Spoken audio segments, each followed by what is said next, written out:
We are live at the Mississippi Pub in Inver Grove Heights, sitting on the patio, looking out over the river and the marina. Not the sunniest day, but it's always a nice setting out here. We appreciate the Mississippi Pub for sponsoring this, the Viking Update Show, part of the talknorth.com podcast. Obviously, the show is about the Vikings, but it's also about Mr. Dad Mode right here, Tim Yotter.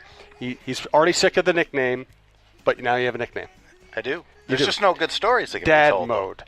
No, it's probably the most boring nickname anybody's ever had, but it fits you. Thanks, I appreciate it. That. It absolutely fits you. Right. And, you know, we won't actually we won't even make references to dad bods, because I think that would make you uncomfortable. We're just going to stick with Dad Mode. Yeah, a lot of things make me uncomfortable. I'm getting ripped on Twitter today, Tim. Oh, good. I'm getting ripped. It's a tough day to be me. I'm Jim Suhan. This is our network, talknorth.com. Thanks to Brandon Morton, our producer. Thanks to our sponsors, Mississippi Pub. And I'm going to give you their address, although the best way to get here is always to GPS at 4455 66th Street East. Basically, it's on the river. You might not see it as you're on the way here, but once you find it, you'll enjoy it. We love the fried pickles, the burgers, the drinks, and Beaver Island Brewing is also helping sponsor these live shows at Mississippi Pub. They have beer specials during our shows. I think you get a $4 Beaver Island brew while we're doing the shows here. Thanks to Whizkids.tech in downtown Minneapolis, Twill in the Edina Galleria, Tony Hoaglund, your State Farm agent in Champlin, and SeatGeek. I'll tell you more about all of our sponsors later. If you'd like to sponsor the program or the network, you can reach me at jsouhan47@gmail.com. Last note, if you're listening to the podcast, if you can download to listen, that's the best listening experience, also best for our business. We appreciate it. So here's the deal. I wrote a column, and I knew I'd tick off a lot of Viking fans. Yep. That's just the way it goes. Yep. But I think that Andrew Sendejo wearing a hat that says "Make Football Violent Again" when he got suspended, basically got hammered twice last year for violent hits, for leading with the head. He almost killed Mike Wallace. He got suspended. He hurt his own team. I think he's begging to get suspended or penalized this year. I think he's sending the wrong signal to the officials. He's making it obvious that he likes cheap hits. And I understand if you're a Viking fan, you want to defend Sendejo. He's made a nice career for himself. Yeah, I mean, he's an undrafted guy. And now he's a starter. Yep. He's in a lot of ways, he's a really kind of cool story. He's made himself a part of one of the best defenses in the NFL out of nowhere. You know, he's done it with hard work, with building up his body, with being willing to sacrifice his body. That's all cool. Here's what I don't get about the Twitter responses to my column.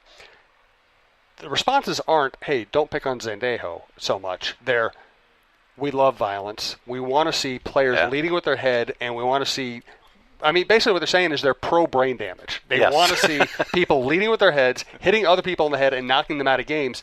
I tell you what, when I sit down to watch an NFL game, and it's still the best show in town, it's still the best show in the country, I don't want to see people carried off on stretchers. The NFL that doesn't do it for me. NFL did this to themselves by making highlight shows out of the old 70s games and with ESPN the Raiders, right there, Steelers, Vikings, all of them. Yep. And ESPN fed into it with some segments on their shows that glorified all the big hits. And I get it, but this is a new age where we have more and more evidence every year of how much these hits are affecting people. You and I see a lot of the alumni walking around town, not in good shape, hurting more than the average person who may be in their 60s or 70s. And we just saw Chris Dolman at the Hall of Fame ceremony, and we don't know scientifically exactly how much of someone's problems later in life are due to NFL injuries, but I don't mind drawing the casual thread from a guy getting hit in the head a lot to having trouble later in life. Well, the interesting thing now in the latest, this offseason, they came out with a study that said they think that they can actually detect it CTE before the death of somebody. So they can test certain things within the brain. I think it's spinal fluids that they're taking out, looking at that. So all of that is good, but I completely agree with you that Sendejo is putting a major target on his back by just so blatantly going against what the NFL is trying to promote these days. And he got a suspension last year, he got fined last year. He's just asking for it. I will say this though, that the new helmet rule is going to be unbelievably difficult to officiate. And we've seen that in preseason games already, where there are hits that I think are clean. They aren't helmet to helmet, but the fact that somebody put down their head while they're going after a tackle, this is going to be years to kind of muddle through all the different rules, but Sendejo can't be surprised when he gets fined, when he gets suspended this year. Inevitably, I think that's going to happen. And the interesting thing to me is, to him, it doesn't always seem to matter whether he's going against the other team or whether he's in practice. Because in that first week of training camp, there were a couple hits where I thought, wow, that's kind of cheap against your own teammate. He loves the violence. And,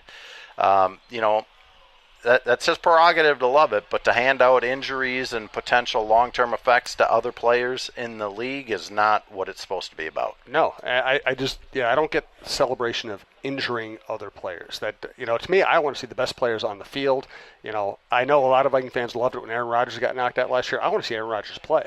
Yeah. And to me, that's the artistry of the game, is seeing great quarterbacks. And to me, the great triumphs in the NFL when you beat somebody like Aaron Rodgers. Absolutely. And, players talk about it all the time. They want to face the best to prove that they are as good or better than what people perceive to be the best. And so I think, the last season could have been a lot more dramatic if Rodgers was still around and the Vikings still beat him. And frankly, it would give Packers fans fewer excuses about why they weren't in the playoffs last year. So I agree with you. And how much do people hate seeing bad quarterback play? I know. And the fact of the matter is there are probably about 20 quarterbacks that are good, solid quarterbacks in this league, which leaves, a dozen teams that don't have a great starting quarterback and pretty much everyone that is hurting at the backup position. Speaking of that, what do you think of the Teddy Bridgewater situation? I absolutely. Well, first of all, I love the fact of him coming back, him overcoming everything. I watched most of the second half of Thursday night's game, and I didn't like the consistent storyline that the Jets have to trade him, and they're going to keep looking to. I don't think that's the right move. No, I think he's their best quarterback right now. I agree. Obviously, Sam Darnold is going to be that guy eventually. But if you have any doubts that Sam Darnold can be that guy in week one, if you think that you're a playoff team, Teddy Bridgewater is the way to go. I don't even think that Josh McCown's the way to go. No. So we've seen McCown's act. Teddy was on the verge, was a good quarterback who was on the verge of becoming a very good quarterback at least before the knee injury. And to me, he looks stronger and looks like he has more zip on his passes now than he did before the injury. And I was really impressed with how comfortable he looked in the pocket. There were several times where the rush came, he evaded it, he still stepped up and made strong throws. He made throws while getting hit that went for touchdowns. So I love the whole story of what he's about. If he does get traded, I hope it's to a team that can use him at some point this season and regain a starting role. Because he worked so hard, and if people just saw the complete devastation of all of his teammates that day that he went down at Winter Park, they would know what a galvanizing. He brought everybody together on that team, and you saw it in Thursday night's game.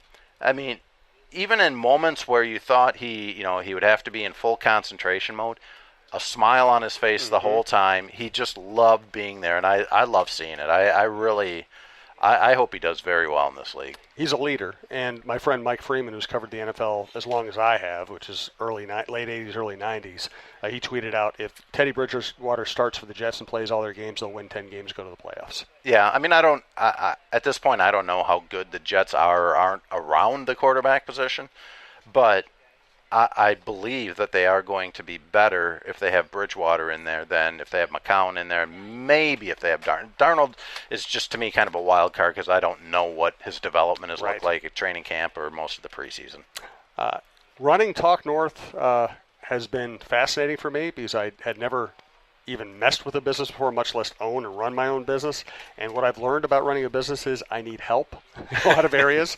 And one of the areas I need help with is technology. And if you're like me, if you own a business, if you run a business, if you manage a business, if you're thinking about a business, if you know somebody who needs help with a business, you want to check out Whizkids.tech, Whizkids.tech. It's a Minneapolis company. They work right by where I live in downtown Minneapolis, and they can be your chief technology ally. And if you're you're like me, you need that. They can help you with cloud, manage IT services, unified communications, and all kinds of stuff I don't even understand. But that's why you need them. Hello, Minnesota sports fans. This is Michael Thanner, founder and CEO of Whizkids. Whizkids is a Minneapolis-based managed IT, hosted VoIP, and cloud services provider. Businesses today require fast response times, skilled support staff, clear communication, and technology recommendations that align with their business goals. At Whizkids, we do this each and every day with our clients. When you call into our help desk for support or work with one of our higher-level engineers on a complex issue, you'll find our staff personable and ready to roll up their sleeves to help you solve your technology problems. Reach out to Whizkids today to find out how we can help your business meet your technology goals. Visit us online at Whizkids.tech. That's Whizkids.tech. Whizkids, make it happen. All right, so tell me about, now that training camp is coming to a close, tell me about the experience. I think, first of all, in talking to media, national media that, have traveled around all these different training camps or have seen all the different facilities around, they are very impressed with the Vikings facility. I talked to Darren Woodson, who said, from a player's standpoint, and obviously Darren with his Dallas connections has been around that facility for a long time. He said from a player standpoint and just what the players, the staff, the coaches all need, the training staff, that TCO Performance Center wins. Mm-hmm. It's the best in the league. Now, if you talk about it from like a glitzy, glamorous fans and all that sort of thing, the Dallas Cowboys still got it, yeah. Apparently, they've got sort of a fitness club above their facility that people can buy the memberships to that, and then they sit there and work out and say, "Oh, I watched practice while I was working out." And so, Jerry Jones has it kind of figured out on how to appeal to the fans. But from I covered Jerry Jones, yeah. And what Jerry started saying from the day he bought the team was, "I wanna make sure that we make the Cowboys fans happy." Yeah. Cowboys fans. That's the way he pronounced it. Sounds like Red McCombs. It sounds a little bit like a Red. Yep, Yeah. He's got the red thing going. Very different than Brett, who would just say it's awesome. Yeah. No, Red McCombs I was talking about. Yes, I know. Yeah. And I'm saying Brett had a different accent. Yes, and we got all said kinds of everything people in there. It was awesome. Yep. Everything but Brad Childress was awesome. Everything but, yep. From a fan perspective, I think that the facilities that they have in Eagan are mostly better than what they had in Mankato. So when you're talking about, well, here's the thing. When you're talking about walking around, enjoying a full day at training camp, they've got better spots to sit, hang out, eat. The concessions are right there. And they've made TCO Stadium into a place where kids can just sit there for hours upon hours and play beanbags. They can, they can do little tackling stuff on airbags, the bouncy house type thing. They have a line of people kicking field goals, trying that out. And this is all going on before, during, and after practice because they aren't using that stadium field during the practices. All of that is far better than Mankato. The thing that I've heard the most, though, is people are upset that they don't have that same interaction with the players. Where after a practice in Mankato, the players would walk across the street, you'd have kids and adults, just fans in general, lining up on fence lines to get autographs or to go to the bars and restaurants, after practice and hope that they'd run into a player having, a pizza and a beer or something like that.